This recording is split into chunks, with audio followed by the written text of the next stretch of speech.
എൻ്റെ മുന്നിലുള്ള പ്രിയപ്പെട്ട നാട്ടുകാർ,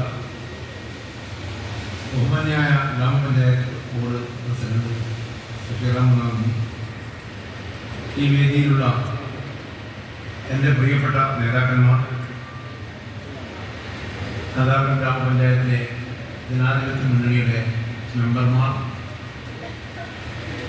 സദസ്സിലുള്ള എൻ്റെ അമ്മയടക്കമുള്ള നാട്ടുകാരെ, വളരെയേറെ സന്തോഷമുണ്ട്. അതോടൊപ്പം എങ്ങനെയാണ് ഈ മുഹൂർത്തത്തിൽ നന്ദി പറയേണ്ടതെന്ന് എനിക്ക് മനസ്സിലാവുന്നുണ്ട്. ഈ തെരഞ്ഞെടുപ്പിൻ്റെ പോരാട്ട ഭൂമിയിൽ ഞാനൊരു വലിയ ടാസ്ക്കാണ് ഏറ്റെടുത്തത്. ഈ പഞ്ചായത്തിൻ്റെ ഭരണം ഐക്യജനാധിപത്യ മുന്നണിയുടെ കൈകളിൽ നിന്ന് നഷ്ടപ്പെട്ടു പോകുമെന്ന് അകത്തും പുറത്തുമുള്ള എല്ലാവരും പ്രവചിച്ചപ്പോൾ ആ പ്രവചനത്തെ മറികടന്നില്ലെങ്കിൽ നാദാപുരത്തിന്റെ രാഷ്ട്രീയം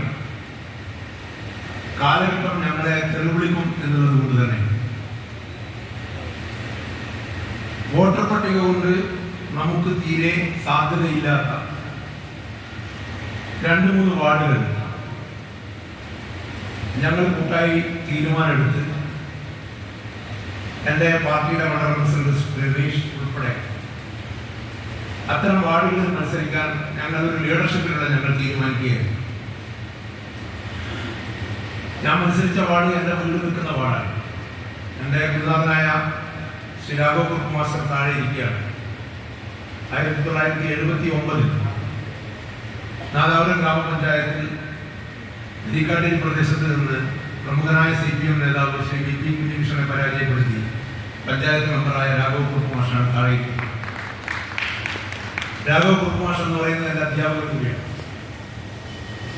എൻ്റെ നാട്ടിലെ പാർട്ടിയുടെ ഒരു കാലത്തെ പ്രമുഖനായ നേതാവായിരുന്നു. അദ്ദേഹത്തിൻ്റെ ഒക്കെ മനസ്സും പിന്തുണയും എനിക്കുണ്ടാവും എന്നെനിക്ക് ഉറപ്പുണ്ട്. അങ്ങനെയാണ് എൻ്റെ പ്രദേശം എല്ലാവർക്കും അറിയാം, CPM പാർട്ടിയുടെ ഒരു മുക്കുകോട്ടയാണ്. ആ പ്രദേശത്തെ ആളുകളുമായി കുറെ കാലമായി നന്നായി ഞാൻ ബന്ധപ്പെട്ട് പ്രവർത്തിക്കാറുണ്ട്. അവരുടെ ആവശ്യങ്ങൾക്ക് വേണ്ടി പറയാറുണ്ട്. പക്ഷെ അവസാനം നമ്മളിലേക്ക് എത്തുകയില്ല റിസൾട്ട്. കാരണം ആളുകൾക്ക് പാർട്ടിയാണ് വരുന്നത്. പക്ഷെ എൻ്റെ പല സഹപ്രവർത്തകന്മാരും ധൈര്യം തന്നു. പ്രത്യേകിച്ച് ഞാൻ പേരെടുത്ത് പറയുകയാണ്. എൻ്റെ വാർഡിൽ നിന്ന് ഉള്ള ഇപ്പൊ 11ാം വാർഡ് മെമ്പറും എൻ്റെ സംസ്കൃത സഹചാരിയും എന്ന് തന്നെ പറയാം, സംഘടനക്കകത്ത് പുറത്ത് എൻ്റെ അരുമ ശിഷ്യരും, അങ്ങനെ ഞാൻ സൂചിപ്പിക്കാം, ശ്രീ റനീഷാണ് അവസാന നിമിഷം എന്നോട് ധൈര്യത്തിൽ എന്നോട് പറഞ്ഞത്, ഇപ്പോൾ നിൽക്കുക, ഞാൻ മറ്റൊരു വാർഡിലാണ് മത്സരിക്കാൻ പാർട്ടി തീരുമാനിച്ചതെങ്കിലും ഞാൻ നിങ്ങളുടെ കൂടെ ഉണ്ടാവും. റനീഷും ഞാൻ ഒരു വാർഡുകാരനാണ്. മുസ്ലിം ലീഗിന്റെ ശ്രീ CR ഗഫൂർ ഉൾപ്പെടെയുള്ള ആളുകളും എന്നോട് ധൈര്യം തന്നു. ആ സമയത്ത് വീണ്ടും ഞാൻ എൻ്റെ വോട്ടർ പട്ടിക ഒന്നുകൂടി പരിശോധിച്ചു. ആ പരിശോധനയിലും വ്യക്തമായത് ഇടതുപക്ഷത്തിന്റെ 200ഓളം വോട്ടുകളുടെ മേൽക്കോയ്മയാണ്. പക്ഷെ ഇവർ തന്ന പിന്തുണ, അതിനപ്പുറം എൻ്റെ അയൽവാസികൾ, എൻ്റെ നാട്ടിലാർ രഹസ്യമായി എനിക്ക് തന്ന പിന്തുണ, എനിക്ക് തന്ന ഉറപ്പ്, അത് വോട്ടായി മാറും എന്നുള്ള പ്രതീക്ഷയിലാണ് ഞാൻ ഈ ഗ്രാമപഞ്ചായത്ത് തെരഞ്ഞെടുപ്പിനെ നേരിട്ടത്. പക്ഷേ എൻ്റെ സമീപവാസികളും എൻ്റെ അയൽക്കാരും എൻ്റെ നാട്ടുകാരും അവർ കൃത്യമായ രാഷ്ട്രീയ ബോധമുള്ളവരും, എന്നാൽ അതിനപ്പുറത്ത് അവർക്കൊരു സാമൂഹ്യ ബോധമുണ്ട് എന്ന് അവർ തെളിയിക്കുകയും ചെയ്ത ഒരു തെരഞ്ഞെടുപ്പായിരുന്നു റിസൾട്ട് വന്നപ്പോൾ എനിക്ക് മനസ്സിലായത്. ഞാൻ എൻ്റെ കീശയിൽ ഒരു കണക്ക് വെച്ചിരുന്നു. എൻ്റെ കൂടെ വോട്ടെണ്ണാൻ വന്ന ആളുകൾക്ക് അറിയാം. 1ാമത്തെ ബൂത്ത് എണ്ണുമ്പോൾ ഇത്ര വോട്ട് UDF, ഇത്ര വോട്ട് LDF എന്നൊരു കണക്ക് എൻ്റെ കയ്യിലുണ്ടായിരുന്നു. ആ കണക്ക് ഞാൻ വെച്ചത് എൻ്റെ പ്രതീക്ഷക്കപ്പുറത്തുള്ള ഒരു കണക്കായിരുന്നു. പ്രതീക്ഷ, ഇന്ന ആളുകൾ എനിക്ക് വോട്ട് ചെയ്യും എന്നുള്ള പ്രതീക്ഷയായിരുന്നു. പക്ഷെ അക്ഷരം പ്രതി എൻ്റെ അടുത്ത് നിൽക്കുന്ന 1-2 ആളുകൾ ഈ കൂട്ടത്തിൽ വേദിയിലുണ്ട്. ഞാൻ എഴുതി വെച്ച കണക്ക് ഞാൻ നോക്കി. ആ ബാലറ്റ് ബോക്സിൽ തെളിയുമ്പോൾ എൻ്റെ കണക്കും ആ കണക്കും തമ്മിൽ 2 വോട്ടിന്റെ വ്യത്യാസമായിരുന്നു ഉണ്ടായിരുന്നത്. അത്രയേറെ ഞാൻ നൽകിയ പ്രതീക്ഷ ഞാൻ പ്രതീക്ഷിച്ച വോട്ടുകൾ മുഴുവൻ എനിക്ക് സമാഹരിക്കാൻ സാധിച്ചു എന്നുള്ളതാണ് ഈ തെരഞ്ഞെടുപ്പിന്റെ റിസൾട്ടായി, വിജയമായി ഞാൻ കാണുന്നു. അതുകൊണ്ട് തന്നെ ഒരുപക്ഷെ ഈ വേദിയിൽ ഐക്യജനാധിപത്യ മുന്നണി അധികാരത്തിൽ വരുന്ന ഈ ഗ്രാമപഞ്ചായത്ത് തെരഞ്ഞെടുപ്പിന്റെ ഇതുപോലുള്ള ഒരു അനുമോദന ചടങ്ങിൽ ഒരു പരാജിതനായി UDF നേതാവ് എന്നുള്ള നിലയ്ക്ക് ഒരുപക്ഷെ ഇവിടെ ആശംസ അർപ്പിക്കാൻ മാത്രം റോള് കിട്ടുന്ന ഒരു പഞ്ചായത്ത് UDF കൺവീനറായി ഞാൻ മാറിപ്പോകും എന്നുള്ള ഒരു മനസ്സിലെ ഒരു ആശങ്ക എനിക്ക് ആ സമയം വരെ ഉണ്ടായിരുന്നു. പക്ഷേ എന്റെ ജനങ്ങൾ കൈവിട്ടില്ല. എന്തായാലും സന്തോഷമുണ്ട്. ഇനി രാഷ്ട്രീയമില്ല, രാഷ്ട്രീയത്തിന്റെ ദിവസങ്ങൾ കഴിഞ്ഞു. എല്ലാവരും പല ഭംഗിവാക്കുകളും കൂടെ പറഞ്ഞു. എന്റെ ബഹുമാനായ പ്രസിഡന്റ് സഫീർ റഹ്മാൻ 2015 മുതൽ 2020 വരെ അവർ പ്രസിഡന്റായിരിക്കുമ്പോൾ ഒരു പുതിയ മെമ്പറായി അവരുടെ കൂടെ പ്രവർത്തിച്ച ഒരാളാണ്. അതിനു മുമ്പും വർഷങ്ങൾക്ക് മുമ്പും പല പ്രമുഖരും നെല്ലിക്കാട്ടിൽ സൂചിപ്പിക്കാൻ പ്രസിഡന്റായിരിക്കുന്ന സമയത്തൊക്കെ ഈ പഞ്ചായത്തിന്റെ എല്ലാ കാര്യങ്ങളും ഞങ്ങളെയൊക്കെ വിളിച്ചു ചേർക്കുന്ന യോഗങ്ങൾ, കേരളോത്സവം പോലുള്ള സാംസ്കാരിക പരിപാടികൾ, മറ്റു സംഗതികളിലൊക്കെ ഒരു സഹായിയായി ഈ പഞ്ചായത്തെ ഭരണാധികാരികളുടെ കൂടെ നിന്ന് പരിചയം എനിക്കുണ്ടായിരുന്നു.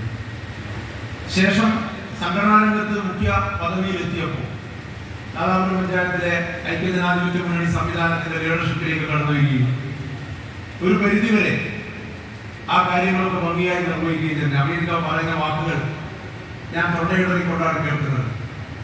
അമീർക്കയും ഞാനും പ്രിയപ്പെട്ട ശ്രീ വി മുഹമ്മദ് അലി, അദ്ദേഹം ഇന്ന് ഉമ്രക്ക് പോയത് കൊണ്ടാണ് നമ്മുടെ ഈ വേദിയിലില്ലാത്തത്. കടപ്പെട്ടിരിക്കുന്നത് പൂർണ്ണമായും ശ്രീ വി മുഹമ്മദ് അലിയോടാണ്. ഇത്ര ദീർഘവീക്ഷണത്തോടുകൂടി ഈ തെരഞ്ഞെടുപ്പിനെ കണ്ട ഒരു പൊതുപ്രവർത്തകനെ ഞാൻ കണ്ടിട്ടില്ല. എവിടെയും ഞാനത് പറയും. അദ്ദേഹത്തിന്റെ വളരെ കൃത്യമായ കുശലതയോടുകൂടിയുള്ള ലീഡർഷിപ്പ്, ഈ പഞ്ചായത്തിന്റെ ഭരണം എന്റെ അവസാനത്തെ ഒരു പഞ്ചായത്ത് പ്രസിഡന്റായി ഈ കാലം കഴിഞ്ഞു പോകുമോ എന്നുള്ള പ്രചരണം വന്നപ്പോൾ അതിൽ നിന്ന് തിരിച്ചു പിടിക്കാൻ, അല്ലെങ്കിൽ എങ്ങനെയെങ്കിലും പഞ്ചായത്തിന്റെ ഭരണം നിലനിർത്താൻ ഇത്ര സൂക്ഷ്മതയോടുകൂടി തെരഞ്ഞെടുപ്പ് പ്രവർത്തനം നടത്തിയ ഒരു പൊളിറ്റിക്കൽ ലീഡറെ ഞാൻ ഈ തെരഞ്ഞെടുപ്പിൽ കാണുകയായിരുന്നു. ഞങ്ങളൊക്കെ സ്ഥാനാർത്ഥിയായി ഒരിടങ്ങളിലേക്ക് മാറി നിന്നപ്പോൾ വിജയിപ്പിക്കേണ്ട ഇടങ്ങളിൽ ഏതൊക്കെയാണെന്ന് തെരഞ്ഞെടുക്കുകയും ആ വിജയിപ്പിക്കേണ്ട വാർഡുകൾ കേന്ദ്രീകരിച്ചുകൊണ്ട് വളരെ സൂക്ഷ്മമായ സംഘടനാ പ്രവർത്തനം നടത്തുകയും ചെയ്ത പ്രിയപ്പെട്ട ശ്രീ വി മുഹമ്മദ് അലിയെ ഈ അവസരത്തിൽ ഓർക്കാതിരിക്കുന്നത് ശരിയല്ല എന്നുള്ളതുകൊണ്ട് ഞാൻ അദ്ദേഹത്തെ സന്തോഷപൂർവ്വം ഈ അവസരത്തിൽ ഓർമ്മിക്കുകയാണ്. എന്തായാലും ഇനി ഭരണാധികാരി എന്നുള്ള ഒരു പദവിയിലേക്ക് ഞങ്ങളെയൊക്കെ നിങ്ങൾ ഇരുത്തിയിരിക്കുക. നാദാപുരം ഗ്രാമപഞ്ചായത്തെ സംബന്ധിച്ചിടത്തോളം വിപ്ലവകരമായ മുന്നേറ്റങ്ങൾ നടത്തിയ കഴിഞ്ഞ വർഷങ്ങൾ, 5 വർഷം ശ്രീ മുഹമ്മദ് അലി, അതിന്റെ തൊട്ടുപിന്നിൽ ബഹുമാനിയായ സഫീർ റഹ്മാൻ ഒക്കെ തന്നെ ഈ പഞ്ചായത്തിന്റെ പ്രാഥമിക സൗകര്യങ്ങൾ വർദ്ധിപ്പിക്കുന്നതിന് വേണ്ടിയും ജനങ്ങളുടെ സൗകര്യങ്ങൾ വർദ്ധിപ്പിക്കുന്നതിന് വേണ്ടിയും അക്ഷീണം പരിശ്രമിച്ചവരാണ്. പക്ഷേ പരാതികളുണ്ട്. ഒരു പഞ്ചായത്ത് ഭരണം പൂർണ്ണമായും 100% എത്തിച്ചേർക്കാൻ കഴിയില്ല. പരാതികളും പരിഭവങ്ങളും ഉണ്ടാകും.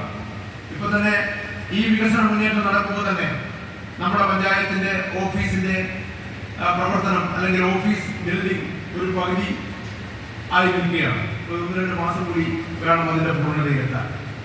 നാദാപുരം ബസ് സ്റ്റാൻഡ് അടഞ്ഞുകിടക്കുകയാണ്. നേരത്തെ ഇവിടെ യോഗത്തിൽ ആശംസിക്കുന്ന കൂട്ടത്തിൽ ആരൊക്കെ ആവശ്യങ്ങളായിട്ട് പറഞ്ഞിട്ടുണ്ട്. ബസ് സ്റ്റാൻഡ് അടഞ്ഞുകിടക്കുകയാണ്. കല്ലാച്ചി ടൗൺ വികസനം കഴിഞ്ഞ 3 വർഷമായി ഞങ്ങൾക്ക് ഒരു മെയ്യോടുകൂടി എല്ലാ രാഷ്ട്രീയ സംഘടനകളും പ്രയത്നിച്ചുകൊണ്ടിരിക്കുകയാണ് കല്ലാച്ചി ടൗണിന്റെ പൂർണ്ണമായ വികസനം. പക്ഷേ തടസ്സങ്ങൾ, ആളുകളിൽ നിന്ന് വരുന്ന ചില തടസ്സങ്ങൾ അതിന്റെ മുമ്പിൽ കിടക്കുകയാണ്. എന്തായാലും ഒന്നിനിറങ്ങി തിരിച്ചാൽ അത് വിജയത്തിലെത്തിക്കുക എന്നുള്ള ആ ഒരു ലക്ഷ്യം ശ്രീ വി മുഹമ്മദ് അലിയുടെ നേതൃത്വത്തിൽ കഴിഞ്ഞ ഭരണസമിതി അക്ഷീണം പരിശ്രമിച്ച് ഒരുപക്ഷെ അത് വിജയത്തിലെത്തിക്കാൻ സാധിച്ചിട്ടില്ല. അത് വിജയത്തിലെത്തിക്കാൻ ഈ ഭരണസമിതിക്ക് സാധിക്കുമെന്നുള്ള ശുഭപ്രതീക്ഷ എനിക്കുണ്ട്.